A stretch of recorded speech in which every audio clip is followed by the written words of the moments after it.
जय यीशु की। मैं हूँ प्रियंका डामोर और आप देख रहे हैं रेडियो वेरितास एशिया की हिंदी सर्विस। कलीसियाई समाचार में आप सभी का स्वागत है। कलीसियाई समाचारों में प्रमुख है,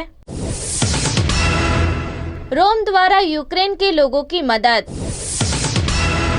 एशियाई भर के ईसाइयों ने यूक्रेन पर हमले की निंदा की। यूक्रेन में लोगों की देखभाल के लिए रुके हुए हैं पुरोहित और धार्मिक लोग। दक्षिण पूर्व एशियाई धर्माध्यक्षों ने यूक्रेन के साथ एकजुटता व्यक्त की। यूक्रेन हमले पर भारतीय कलीसिया ने संघर्ष विराम का आह्वान किया। महाधर्माध्यक्ष फिलिप नेरी ने शांति के लिए प्रार्थना का आह्वान किया। यूक्रेन में फंसे भारतीयों में कैथोलिक धर्म बहनें भी हैं। श्रीनगर के आदिवासी लड़के ने भारत की सबसे कठिन परीक्षाओं में से एक को पास किया।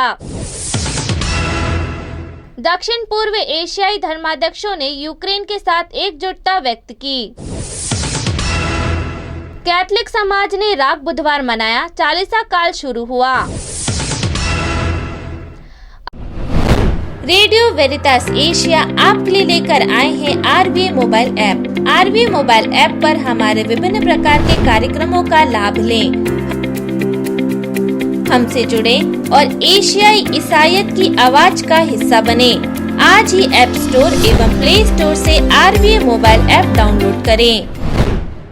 अब जानते हैं समाचार विस्तार से। रोम द्वारा यूक्रेन के लोगों की मदद। इन दिनों युद्ध के कारण यूक्रेन के लोगों की स्थिति से पूरा विश्व परेशान है। इसी बीच कई लोगों ने यूक्रेन के लोगों की मदद हेतु अपनी उदारता का परिचय दिया। रोम के बोचिया स्थित संत सोफिया कैथोलिक गिरजाघर में यूक्रेन के लोगों की मदद हेतु मौलिक आवश्यकताओं की चीजें इकट्ठी की जा रही है। सामान जमा करने और भेजने के लिए फादर मार्को सेमेहन मदद कर रहे हैं। एकत्रित सामानों में बच्चों के लिए दूध और विभिन्न प्रकार के खाने पीने की चीजें हैं। कुछ दवाइयों के साथ व्यक्तिगत सफाई की सामग्री भी जमा की जा रही है। एशिया भर के ईसाइयों ने यूक्रेन पर हमले की निंदा की। एशिया भर के ईसाई चर्चों ने पिछले सप्ताह यूक्रेन पर रूसी आक्रमण की निंदा की और संघर्ष को समाप्त करने का आह्वान किया। जापान के कैथोलिक बिशप सम्मेलन में से एक में कहा गया कि मानवता आत्मविश्वास के लिए नियत नहीं है। विचारधारा, राष्ट्रीय उद्देश्य और लोगों की तलाश में मतभेदों को युद्ध या हिंसा के अलावा अन्य तरीकों से हल किया जाना चाहिए। यह कहते हुए मानवता मतभेदों और संघर्षों को शांतिपूर्ण ढंग से हल करने योग्य है। Catholic council for justice and peace के अध्यक्ष सापोरा के बिशप बर्नार्ड तैजी कत्सुया ने कहा कि 21वीं सदी में मानवता गंभीर समस्याओं जैसे महामारी और जलवायु परिवर्तन का सामना कर रही है, जिसे सैन्य बल का उपयोग के बजाय एक साथ हल करना चाहिए। यूक्रेन में लोगों की देखभाल के लिए रुके हुए हैं पुरोहित और धार्मिक लोग। जहां हजारों लोग यूक्रेन में रूसी टैंकों और मिसाइलों के डर से भाग रहे हैं, वहीं कई पुरोहित और धार्मिक लोग वहां रुके हुए हैं जो वहां से नहीं जा सकते। लविव में डॉन ओरियन मिशनरी ने अपने मोनेस्ट्री को शरणार्थी और विकलांगों के लिए एक स्वागत केंद्र में बदल दिया है।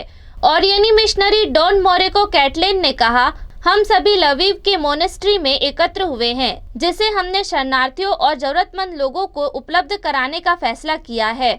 हमारी दूसरी प्राथमिकता हमारे समुदाय में रहने वाले 8 विकलांग बच्चों की सुरक्षा है।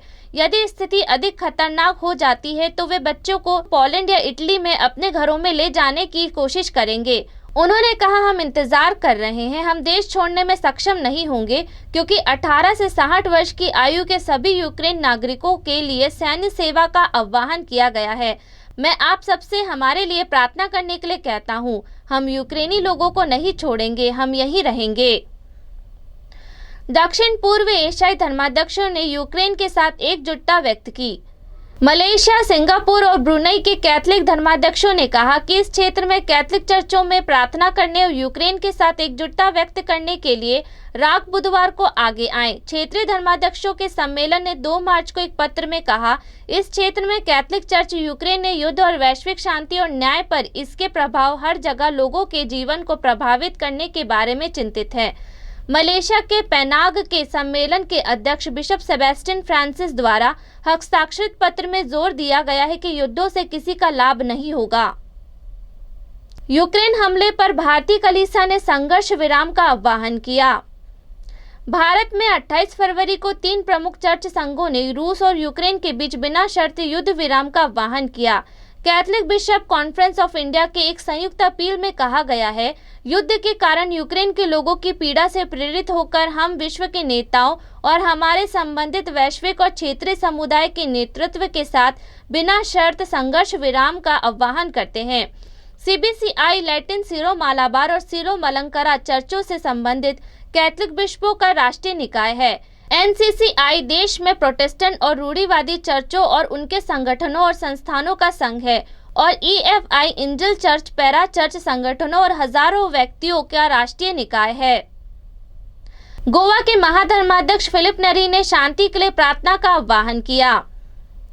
गोवा दमन के आर्च बिशप फिलिप नेरी ने लोगों को एक 40 सर्कुल में उन्होंने यूक्रेन में लोगों के लिए प्रार्थना और उपवास के दिन के रूप में राख बुधवार को रखने का अनुरोध किया। हमारे पॉप फ्रांसिस ने स्वयं आगामी राख बुधवार को उपवास और प्रार्थना का दिन बनाने का आह्वान किया, विशेष रूप से यूक्रेन और रूस में शांति के लिए पॉप के साथ एकजुटता में। मैं भी धर्म प्रांतों से आग्रह करता हूं कि वे इस दिन को प्रार्थना और उपवास में बिताएं ताकि यूक्रेन और रूसी लोगों को पीड़ित हिंसा का अंत किया जा सके। यूक्रेन में फंसे भारतीयों में कैथलिक धर्म बहनें भी हैं। मिशनरी ऑफ चैरिटी मंडली की 2 भारतीय धर्म बहन रूस के आक्रमण के बाद से यूक्रेन में फंसे हजारों भारतीयों में से हैं, जिनमें ज्यादातर छात्र हैं। सिस्टर रोसेला नुथानी और एन फ्रीडा मूल रूप से मिजोरम की रहने वाली है, जो पूर्वोत्तर भारत में ईसाई बहुल राज्य से हैं। मिजोरम में चर्च के सूत्रों ने बताया कि सिस्टर फ्रीडा यूक्रेन की राजधानी कीव में काम कर रही थी। मिजोरम की राजधानी आइजोल में सेंट मैरी पेरेशियन चर्च के एक अधिकारी उनके बड़े भाई डेंग डोलवा ने कहा कि वह 1998 में कोलकाता के सेंट टेरेसा द्वारा स्थापित मंडली में शामिल हुई थी और 2015 में उन्हें यूक्रेन भेजा गया था। राज्य सरकार के एक वरिष्ठ अधिकारी ने कहा कि उन्हें यूक्रेन में फंसे किसी भी अन्य मिजो लोगों की कोई सूचना नहीं मिली है। भारत सरकार ने कई उड़ानें तैनात की है और फंसे हुए भारतीयों की सुरक्षा वापसी के लिए खर्च वहन कर रही है। श्रीनगर के आदिवासी लड़के ने भारत की सबसे कठिन परीक्षाओं में से एक को पास किया। तुफैल अहमद ने अपने परिणामों से पहले पूरी रात जागते रहे। 24 वर्षीय ने राष्ट्रीय पात्रता प्रवेश परीक्षा नीट 2022 को क्रैक करने के लिए की गई सारी मेहनत को याद किया। अहमद ने बताया कि मैं घबराया हुआ था, पसीना बहा रहा था, लेकिन मैंने अल्लाह से उम्मीद की थी कि वह मुझे निराश नहीं करेगा। अगली सुबह अहमद परीक्षा पास करने वाले श्रीनगर के मोलनार हेरवान गांव के पहले आदिवासी लड़के बन गए। अहमद ने दूसरे प्रयासों में परीक्षा के लिए क्वालिफाई किया। उन्हें पहले BDS के लिए चुना गया था। उन्होंने कहा, लेकिन मुझे इस क्षेत्र में कोई दिलचस्पी नहीं थी और मैंने कड़ी मेहनत करने का फैसला किया। कैथलिक समाज ने राख बुधवार मनाया, चालीसा काल शुरू हुआ। दिनांक 2 मार्च को विश्व के कैथलिक कलीसिया के साथ इंदौर के कैथलिक समाज ने राख बुधवार मनाया। इंदौर नगर के 9 प्रमुख कैथलिक गिरजाघरों में सुबह 6:30 बजे पवित्र मिस्सा अर्पित की गई, जिसमें पुरोहितों ने भक्तजनों के माथे पर राख से क्रूस का चिन्ह अंकित करते हुए उन्हें याद दिलाया कि मनुष्य तो धूल है और धूल में मिल जाएगा। रेड चर्च इंदौर में सुबह 6:30 बजे पल्ली पुरोहित फादर थॉमस मैथ्यू की अगुवाई तथा फादर साइमन राज, फादर मुकेश मचार, फादर मार्टिन आदि की सहभागिता में पवित्र मिस्सा अर्पित की गई।